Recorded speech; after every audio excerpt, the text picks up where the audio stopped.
day when you're standing in the heart of fame. You can be the greatest, you can be the best, you can be the King Kong banging on your chest. You can beat the world, you can beat the war, you can talk to God. Bonjour à tous, j'ai le très grand plaisir de recevoir aujourd'hui sur ma chaîne Abondance Multiple Mama Diane Diallo, une jeune dame guinéenne qui m'a impressionnée par son parcours sur le peu de temps que j'ai fait sa connaissance. Vous comprendrez en fin d'entretien pourquoi elle m'a tant impressionnée. Et donc, Mama Diane est ingénieure civile en informatique et gestion. Elle vit en Belgique. J'ai fait sa connaissance il y a très peu de temps.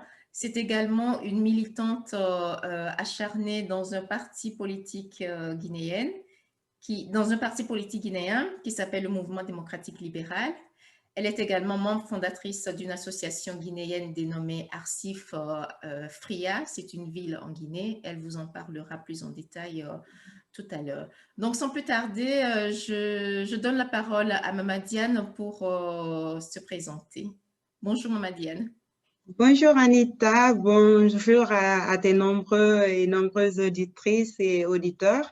Alors, moi c'est Mama Diane Diallo, je pense que tu l'as dit, et en effet, je suis ingénieure en informatique et gestion. Ici, je travaille au niveau du service fédéral des pensions belges. Alors oui, engagée dans la société civile guinéenne depuis très longtemps, j'ai envie de dire, parce que depuis mon très jeune âge, je suis membre fondatrice d'une association qui s'appelle ARCIF, Association des ressortissants et sympathisants de FRIA, qui a fêté ses 10 ans en 2019. Donc, on est à nos 11 ans d'existence. C'est une association qui œuvre pour le développement socio-économique de la ville de FRIA, qui est ma ville de naissance, ma ville d'origine. Depuis maintenant 10 ans, je vis en Belgique, mais je continue à collaborer avec les membres de cette association qui est aussi représentée ici en Belgique à travers Arcif Belgique, d'ailleurs qui a été la première antenne à naître parce qu'elle est née en 2006. C'est après qu'on a mis en place l'antenne de la Guinée. Donc voilà, oui, je suis membre de Arcif et également engagée dans le domaine politique depuis bientôt 2 ans maintenant, au sein du modèle, le mouvement démocratique libéral, qui est un très jeune parti politique qui a tout juste 2 ans, qui veut s'inscrire comme une alternative crédible dans le milieu politique guinéen.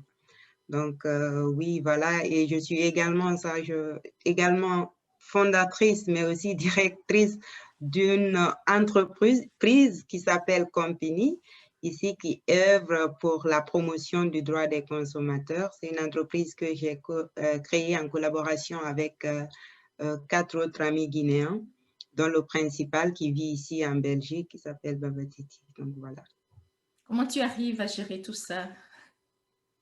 Écoute, ici, de façon standard, c'est vrai que j'ai mon emploi, mais dès que j'ai un petit moment à côté, souvent je le dis, mon hobby, j'ai l'impression, c'est tout ce qui touche à la vie associative.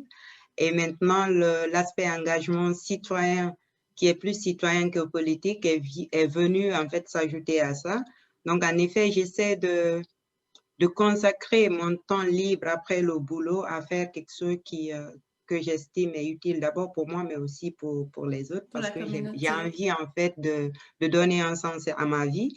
Donc, en plus du cadre professionnel, tout ce que je fais de manière extra, c'est ce qui me permet en fait de me sentir utile à quelque chose. Donc, oui, voilà, j'arrive à le faire, en tout cas, c'est pas extraordinaire, hein, j'ai envie de dire, ça me demande d'être disponible pour des réunions. Parfois, ça me demande d'être en Guinée. Parfois, ça me demande ça demande un peu d'organisation, bien sûr, mais avec la volonté et surtout l'envie de le faire, écoute, j'arrive à joindre les bouts, quoi. Ouais. Et comment tu en es arrivé dans la sphère politique en partant de Alors, ça, c'est une très belle question, en fait, parce qu'il y a moins de 2 ans, tu m'aurais posé la question par rapport à la politique, je t'aurais répondu que ça ne m'intéresse pas du tout. Alors que depuis mon très jeune âge, j'ai adhéré, bon, j'étais en 9e, ouais. Non, j'avais 9 ans, je crois, j'ai adhéré à une association, à ma première association qui était un club littéraire, où là, le but, c'était plus de faire des séances de débat avec les autres élèves. Ben, c'était passionnant à partir du moment où on discutait de sujets de société. D'ailleurs, c'est une de mes sœurs qui est membre fondatrice de cette association. Et après, il y a eu Arcif, où là, quand je parle de développement local, je parle d'aspect humanitaire, parce que dans Arcif, on avait énormément de projets humanitaires, des projets scolaires. On a en fait organisé successivement des Scolympiades pour stimuler un peu, pour challenger un peu les étudiants, stimuler leur compétitivité. On a intervenu dans le domaine sportif. Maintenant, aujourd'hui, Arcif a son club de football, son club de basketball. D'ailleurs, le club de football, c'est le moment de saluer mes joueurs parce que je suis la marraine de ce club. Et voilà, le club de basket, au bout d'une année d'existence, on est champion de Guinée en Ligue 1. Bravo. En basketball, en Ligue 2, pardon, en basketball. Et ici, on a joué la finale pour être champion en Ligue 2. En Ligue 1, malheureusement, on n'a pas gagné. Mais voilà, on le fera l'année prochaine, Inch'Allah. Alors, après tout ça, ce qui m'a surtout poussé, pour revenir à ta question, à m'engager en politique, c'est parce que j'ai compris à travers ces années passées dans la vie associative que j'aspirais à un changement qui soit un peu plus général. Alors que tout à l'heure, je t'ai parlé de développement local. J'estime que ça part de là. Mais aujourd'hui, je vois la politique comme le niveau décisionnel d'un État. Alors que je me dis qu'un changement positif, lorsqu'il vient des instances de décision, des instances de gestion du pays, c'est toute la Guinée qui en profite, voire même la sous-région africaine et même l'Afrique en général, parce que ça sera un État africain qui se développera. Voilà pourquoi je me suis dit, au risque d'avoir laissé toutes ces années, j'ai envie de dire, en tout cas pour le cas guinéen, des médiocres me diriger, aujourd'hui, j'ai envie de faire partie de ces instances de décision pour changer la vision que moi-même j'avais de cette politique qui était, entre guillemets, l'art de manipuler, parce que depuis mon jeune âge, c'est comme ça que je l'ai perçu. Et aujourd'hui, je me dis, si tu as la possibilité d'être dedans, finalement, c'est toi qui définis c'est quoi la politique telle que tu l'aperçois et arrêter de voir les autres, enfin, qualifier cela comme étant l'art de manipuler, de mentir, de ne rien faire du bon pour la population, mais surtout de te dire, mais voilà, c'est l'instance de gestion de ton pays, tu dois en faire partie pour en faire quelque chose de bon et donc permettre le développement socio-économique de ce pays-là. Donc voilà pourquoi finalement je me suis dit, c'était une erreur. Il faut s'engager en politique pour changer les choses. Voilà. Tu veux dire qu'en dehors de la sphère politique, il n'y a pas moyen d'impacter son environnement? Alors, ici, je te donne un exemple. Je suis militante engagée pour tout ce qui est droit des femmes. Je n'ai pas envie de dire qu'il est impossible de développer son pays ou de développer à un niveau un peu limité lorsqu'on ne s'engage pas en politique. Mais dans mes combats d'un point de vue lutte pour le droit des femmes, j'ai souvent été contrainte en fait à avoir des injustices mais énormes à tous les niveaux. Alors je peux t'assurer qu'aujourd'hui, pour le cas guinéen, le pouvoir judiciaire, en fait, on n'a que des textes. Alors si par exemple, je te parle d'une petite fille qui se fait violer et que toi, en tant que militante, tu fais tout pour faire arrêter un violeur, qu'au bout d'une semaine ou deux, tu retrouves ce violeur dehors, je ne sais pas, le combat que tu es en train de mener, finalement, il sert à quoi? Parce qu'à partir du moment où tu n'as pas une justice fonctionnelle qui permet de sanctionner et de mettre fin à cela, ton combat, il va être limité au fait de dénoncer. Et comment tu... Et donc, oui. Ouais, vas-y. Ouais. Et comment de la Belgique tu peux impacter des actions pour que le combat que tu es en train de mener puisse porter ses fruits? De tout ce que tu m'as expliqué jusqu'à présent, tous tes intérêts sont orientés vers la Guinée, ont pour base la Guinée, et tu es ici en Belgique. Quels sont les moyens que tu mets en œuvre pour pouvoir avoir ton mot à dire, justement, pour être plus concrète dans tes actions? Alors, il faut savoir que déjà dans le cas de Arcif, je l'ai dit, il y a une représentation de cette association au niveau de la Belgique qui œuvre qui œuvre à orienter des projets de développement vers FRIA. Maintenant, d'ailleurs, mon engagement politique vient surtout aussi, ça je ne l'ai pas dit, de la situation actuelle que traverse mon pays. Nous sommes dans un tournant décisif. Je vais juste ouvrir cette parenthèse pour te permettre de mieux comprendre sans trop m'étaler dessus. On a, pour la première fois en 2010, élu un président de manière démocratique. Sinon, depuis les indépendances en Guinée, on a connu 2 présidents qui se sont succédés. Ils sont tous morts au pouvoir. Alors, en 2010, on a eu une constitution qui était issue quand même de la transition qu'on a eue, qui mettait des verrous pour dire on ne veut plus de président à vie. On veut maintenant limiter le nombre et la durée du mandat. On arrive en 2020, ce président qui a été élu en 2010 arrive à la fin de son 2e mandat. Déjà en 2019, il commence à s'engager dans une bataille pour changer la Constitution afin de s'octroyer un 3e mandat. D'ailleurs, de s'octroyer une présidence à vie, j'ai envie de dire. Alors moi, voyant cela, je me suis dit, mais c'est pas possible parce que quelque part, on veut violer la plus haute, en fait, le document qui est le Coran pour les musulmans, voire la Bible pour les chrétiens, de notre État, qui est la Constitution guinéenne, uniquement parce qu'un homme veut se maintenir au pouvoir. Alors, à partir du moment où en Afrique, dès qu'on parle d'élection, ça sous-entend des tueries, parce qu'on massacre les gens. Un président africain, pour la plupart, je généralise, je m'en excuse, mais c'est parce qu'en discutant avec des frères togolais et même d'autres pays, j'ai compris que c'est les mêmes problèmes. À partir du moment où on n'a pas des calendriers électoraux connus d'avance, avec la possibilité d'avoir des présidents sortants qui savent qu'ils ne peuvent plus se présenter, ça crée toujours des troubles. Parfois même, ça génère des guerres ethniques et des exactions. À partir de ce moment, moi, je me dis, tant qu'on n'arrive pas à entériner le peu d'acquis démocratiques là qu'on a et se dire que maintenant, en Guinée, quand on arrive en tant que président, on sait qu'on a 2 mandats et donc on va être orienté résultat. Parce qu'au bout de ces 10 ans maximum, on va partir. Du coup, je me suis engagée au sein du FNDC, qui est ici un front national de défense de cette constitution, donc de la constitution de 2010. Et c'est à partir de là que je suis allée en politique. Donc, la question était de savoir qu'est-ce que je fais en étant en Belgique. Ici, il faut savoir qu'on a fait énormément de manifestations au niveau de Bruxelles. Il y a l'ambassade de Guinée en Belgique qui est là et il y a aussi la Commission européenne parce que la Guinée fait partie à des conventions avec ces structures-là. Le monde aujourd'hui, c'est un village planétaire. Donc, d'une manière ou d'une autre, on est liés. On a les droits de l'homme qui sont universels. On ne va pas tuer, massacrer, faire ce qu'on veut en Guinée comme si c'était un village qui ne faisait pas partie du monde.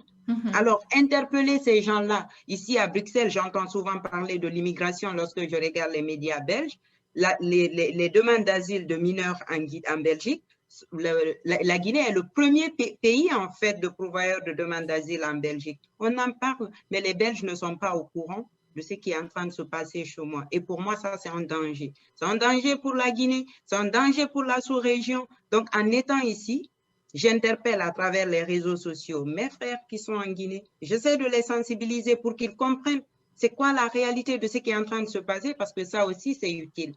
Oui, tout Mais à aussi, fait. j'agis en étant au niveau de la Belgique pour que les institutions internationales puissent comprendre ce qui est en train de se passer dans mon pays et surtout, s'ils peuvent intervenir pour parfois limiter ou même dans le cadre d'une médiation. Je n'ai pas la prétention de dire qu'en étant ici, j'attends que l'Occident le fasse à notre place, non. Bien sûr, ouais, tout à fait. D'ailleurs, ça a expliqué le fait qu'à un moment du combat où je me suis dit, voilà, écoute, tu as bien agi ici, tu as des congés, tu prends tes congés, tu vas en Guinée. Et donc, ce combat-là, je suis allée le mener même sur le terrain. J'ai fait à peu près 2 mois là-bas. Je faisais des manifestations, je continuais à sensibiliser. Et pour ceux qui sont là-bas, ça, c'est beaucoup. Parce que beaucoup me disaient, mais te voir venir mener le combat avec nous, même si beaucoup d'autres le font, c'est un plus parce que ça veut dire que même si aujourd'hui, tu as la possibilité de vivre dans un pays où tu as l'eau, tu as l'électricité, tu peux manger à ta faim parce que tu travailles, tu aurais pu te désintéresser, mais te voir engagé pour que la même chose se passe aussi dans ton pays, c'était juste motivant, stimulant pour d'autres personnes. Alors ça, déjà, c'est beaucoup, quoi. Ok, ça donne de l'espoir aussi à d'autres qui sont sur place de continuer les luttes. Quelles sont tes autres ambitions, Maman Diane? Alors, des ambitions, j'en ai beaucoup parce que voilà, depuis toute petite, j'avoue que j'ai été, ouais, voilà, c'est ça, très limitée, pas dans, j'ai eu une éducation en fait qui m'a quand même stimulée parce que même si je suis dans une culture guinéenne qui quand même restreint un peu la place de la femme, Oui. j'ai eu mon papa, enfin mon papa perd son âme, il a toujours cru en moi et ça depuis toute petite. Ça fait que je n'ai jamais eu l'impression d'avoir des limites. J'ai toujours voulu enfin, aller plus loin. Et dans ça, je me dis aujourd'hui que les seules limites que j'ai sont celles que je décide de me fixer. Oui. Et en cela, vu ce que j'ambitionne de faire pour mon pays, je n'ai pas de limite. Aujourd'hui, je me rappelle, enfin, j'étais très jeune, une fois j'ai lu un poème. Dans ce poème, tu vas rigoler parce qu'en fait, quand je regarde ma vie et ce que je suis en train de faire, je me dis, mais en fait, j'ai l'impression que les paroles de ce poème m'ont bercé, m'ont stimulé jusqu'à maintenant. Quel est ce Ça poème? parlait des femmes, oui, justement, ça parlait des femmes et on expliquait pourquoi en Afrique, enfin, au moment où la jeune fille, elle doit aller faire la vaisselle, laver la maison, le garçon, on lui dit d'aller à l'école, mais vers la fin, on dit enfin, on maudit le jour où la femme a été considérée comme le faible sexe. Et là, on me dit d'autres femmes servent en qualité d'ingénieur. Ben, je t'ai dit que je suis ingénieure Oui, maintenant, tout à en fait, qualité oui. de ministre, en qualité de présidente. Donc, en devenant ingénieur, je me suis dit, mais en fait, il y avait des échelles. Mais voilà, je vais aller au plus haut, Inch'Allah. Pourquoi pas un jour être la présidente de la Guinée. Ah ben Je voilà. l'accepte si ça doit permettre à mon pays d'aller de l'avant, d'être bien géré. Le tout, c'est que je continue à me former, à essayer de répondre au mieux à ce que j'entends faire, parce que le but n'est pas aussi d'occuper une place et de ne pas l'honorer, c'est surtout d'avoir les compétences qu'il faut et la volonté de bien faire les choses. Le reste, Dieu le fera, Inch'Allah. Oui, je te le souhaite, Maman Diane. Merci. D'après ce que j'ai compris de ton parcours, tu es également membre fondatrice d'une société. Tu es Oui. directrice d'une société en cours de création qui défend les droits des consommateurs. Qu'est-ce que tu peux nous en parler un peu plus? Oui. Alors, l'idée de cette entreprise, elle n'est pas de moi, elle est justement du directeur général de l'entreprise qui s'appelle Babatiti Sidibé, qui vit ici en Belgique, qui est lui avocat. Alors, il est entré en contact avec moi pour me présenter son projet. Vite fait, j'ai adhéré parce que voilà, je trouvais que c'était merveilleux comme idée. Et on s'est lancé dans la course. Ici, l'entreprise est enregistrée en Guinée. C'est une entreprise de promotion du droit des consommateurs. Alors, le but, c'est de mettre le consommateur au centre des préoccupations en Guinée. Parce que jusqu'ici, tu as des sociétés privées ou parfois même publiques, parfois même dans les relations dans le secteur informel, tu te rends compte que finalement, le client, il n'est pas considéré. C'est pas comme ici où tu vas acheter un téléphone, tu as une garantie de 2 ans dessus, tu le Oui. ramènes quand tu veux. Donc voilà, ici, le Oui. but, c'est de faire du conseil juridique parce qu'il y a des gens qui signent des contrats en Guinée sans savoir de quoi il s'agit, sans savoir les clauses du contrat. Alors, c'est faire du conseil juridique, de l'assistance juridique, faire aussi des formations parce que le but n'est pas de venir un adversaire de Bien ces sûr, entreprises, tout à mais c'est fait. surtout expliquer, leur former à la nécessité de prendre en compte le besoin du client, Tout à l'envie fait. du client. Et bon, ici, on parle de roi client. On voudrait aussi que ce concept-là soit bien développé là-bas et que finalement, on puisse dire, lorsqu'on envisage de créer quoi que ce soit pour un consommateur, qu'il soit mis au centre des préoccupations.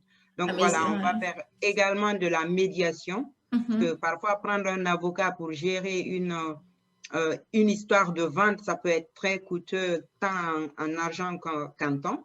Donc, nous, on peut faire de la médiation amiable en cas de litige, donc faire des formations et on va éditer également un magazine qui va ici présenter des produits et des services qui existent en Guinée, faire des comparaisons dessus afin de permettre aux Guinéens de choisir de manière avisée. Voilà. Tout à fait. Mais cette prise de conscience par les entreprises sur le marché contribuera également à fidéliser leur clientèle, Tout à à fait, pouvoir oui. augmenter leur chiffre d'affaires et avoir une vision plus élargie sur toute la Guinée et pourquoi pas sur d'autres pays de la sous-région. Tout à fait. Et Oui, d'ailleurs, justement, excuse-moi, mais dans la formation, on prévoit une formation sur la relation client, par exemple. Ça, c'est vraiment, comme ce que tu disais, dans le sens de fidéliser des clients et augmenter le chiffre d'affaires. Donc, les entreprises doivent comprendre qu'ils gagnent à avoir des clients satisfaits. tout à fait. Et c'est un service que vous proposez sur toute la Guinée ou uniquement sur Conakry, la capitale, pour commencer? Alors, le conseil, tout ce qui est conseil et assistance juridique, c'est clair que ça se fera en ligne. Donc, on aura des permanences téléphoniques. Parfois, il y aura moyen de nous contacter aussi via mail pour qu'on puisse répondre à des questions. Mais on aura notre siège actuellement à Conakry. Donc, on va surtout rester focus dessus, même si l'ambition est de mettre en place les représentations de l'entreprise, ne serait-ce que dans les grandes villes de la Guinée, pour pouvoir mieux couvrir tout le territoire parce que c'est un problème qui est national et qui ne se limite Bien pas à sûr, Conakry. tout à Voilà. fait, oui. Et vous allez, non, l'entreprise est en constitution pour l'instant. Vous avez une date bien précise de la date concrète de l'ouverture de vos services au public? Alors, comment l'un explique l'autre. Tout à l'heure, je te parlais de mon engagement politique lié quand même à une situation politique Ouais. sociopolitique très compliquée en Guinée. Donc, je ne pourrais pas donner de date précise, même si on avait envisagé le faire en décembre, mais avec la situation sociopolitique du pays, on va certainement postposer cela et on le fera dès que les réalités du terrain seront adaptées. Sinon, tout est prêt pour le lancement. On a d'ailleurs lancé le forum Facebook qu'on appelle Compini, donc Compini, K-O-M-P-I-N, pour ceux qui veulent aller voir. Là, on essaie pour le moment d'interagir, de comprendre le besoin, parce que c'est ça l'idée aussi, c'est d'office interagir avec nos potentiels clients pour voir en fait, pouvoir mieux capitaliser le besoin afin d'y répondre de la meilleure des manières. Donc voilà, le forum, il est lancé depuis maintenant 8 mois, je crois. Et D'accord. le lancement de l'entreprise va suivre très prochainement, Inch'Allah. D'accord. Maman Diane, si tu as un message à adresser à la jeunesse africaine, à la jeunesse guinéenne, quel serait ce message? Alors, à la jeunesse africaine ou guinéenne, déjà, c'est la même chose parce que pour avoir échangé avec des jeunes de plusieurs pays d'Afrique, je comprends qu'on a les mêmes réalités. Ouais. Alors, à cette jeunesse, j'ai envie de dire, l'Afrique a l'avantage d'avoir la majorité de sa population qui est jeune.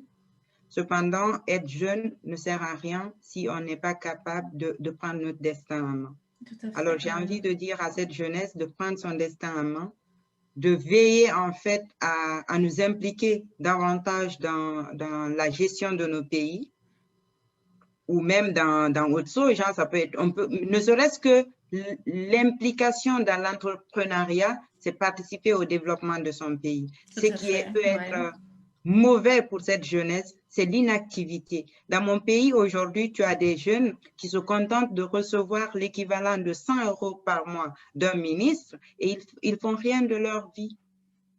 Alors, c'est de leur dire que ça, parce qu'aujourd'hui, tu reçois des cadeaux d'autres personnes alors que tu es jeune. Quand tu seras vieux, tu feras quoi? C'est en étant jeune qu'on construit sa vieillesse. Tout Alors, à j'ai fait. envie de dire à cette jeunesse que l'Afrique a besoin d'elle. C'est le moment, en fait, de se lever, c'est le moment de travailler. Même Dieu n'aime pas les paresseux. Alors, Bien n'acceptons pas de sûr. ne rien faire. Acceptons plutôt d'être dans l'action pour nous et veillons à ce que le monde ne retienne pas que de nous notre nom ou notre prénom. Laissons des œuvres et ça, c'est quelque chose qui doit caractériser la réflexion de chacun. C'est utile d'œuvrer pour que demain, nos enfants, nos futurs enfants puissent dire « Il était jeune, c'était mon arrière-grand-père, mais il Ouais. a fait ça. C'était ma grand-mère, elle a pu faire ça quand elle était jeune. » Alors, c'est triste à voir que depuis nos indépendances, on peine encore à voir le bout, mais c'est le rôle de nous, c'est notre rôle à nous, les Africains, mais c'est notre rôle à nous, les jeunes surtout. Tout à fait. Ben, impactons notre passage ici sur cette terre. Voilà. Et si, je dois retenir quelque chose de notre échange, c'est ben, les seules limites qu'on se donne, les seules limites qu'on a, c'est celles qu'on se donne. Et se former sans cesse, sinon on risque de se faire gouverner par des moins compétents que nous, des moins valeureux que nous. Là, tu viens d'utiliser une citation, en fait, que le président de mon parti, M. Ali Ouba, utilise souvent pour en fait, expliquer aux jeunes Guinéens qu'il faut s'engager en politique. Et j'avoue que personnellement, la première fois que je l'ai entendu dire ça, je l'ai un peu regardé de travers parce que je me suis retrouvée dedans et je me suis dit, mais ça a créé un déclic dans ma tête. Je me suis dit, mais en fait, oui, c'est vrai. Et voilà, maintenant, j'aimerais profiter de l'occasion, en fait, pour lancer juste un message aux femmes. Désolée, mais voilà, je ne peux pas parler sans avoir ce petit moment spécifique des femmes. J'ai envie de dire à ces femmes d'Afrique, à ces jeunes filles qui vont regarder cette vidéo, que même si c'est difficile, tout ce que je vous ai dit ici n'a rien d'extraordinaire, même si j'ai présenté que le côté peut-être joli, ambitieux de la SOJ, ce n'est pas facile. Pour une fille africaine, surtout pour une Guinéenne comme moi, d'atteindre ce niveau-là de certaines responsabilités, d'être si ambitieuse parce que l'environnement est tel qu'on essaie parfois de nous étouffer, de nous réduire au strict minimum, à cette femme enfin, au foyer. Je ne suis pas en train de dénigrer les femmes au foyer, j'ai un grand respect pour elles, mais j'ai envie de dire pour moi, l'égalité dont on parle, l'équité, je n'ai pas envie de dire l'égalité, parce que quand je dis égalité, c'est plus égalité en termes de droits et devoirs entre les hommes. C'est nous, les femmes aussi, qui devons défendre ça. Alors, au même titre que je dis aux hommes, ou enfin aux jeunes de façon générale, battons-nous, prenons notre destin en main pour développer nos pays. Je dis aux femmes particulièrement, battons-nous, occupons pleinement notre place. C'est à nous de l'occuper. Parce que finalement, l'être humain, c'est comme ça, en fait. L'être humain opte pour la facilité en général. Donc, si les hommes trouvent que c'est plus facile de garder les femmes à la maison, c'est ce qu'ils vont préférer. C'est ce qu'ils feront. On ne veut pas rester à la maison. On veut être des présidentes comme vous. On veut être des ministres comme vous. Et on veut être des directrices d'entreprise comme vous. Donc, voilà. Courage, formation et persévérance pour atteindre l'objectif le plus élevé, j'ai envie de dire. Eh bien, merci beaucoup, Maman Diane. Vous l'aurez compris, je viens de m'entretenir avec la future présidente de la République de Guinée. J'espère que dans quelques années, tu te retrouveras à ce poste et je te souhaite une bonne continuation, Maman Diane. Merci beaucoup, Anita, pour cette invitation et merci à toutes les personnes qui nous suivent. À bientôt. Merci, au revoir. Au revoir.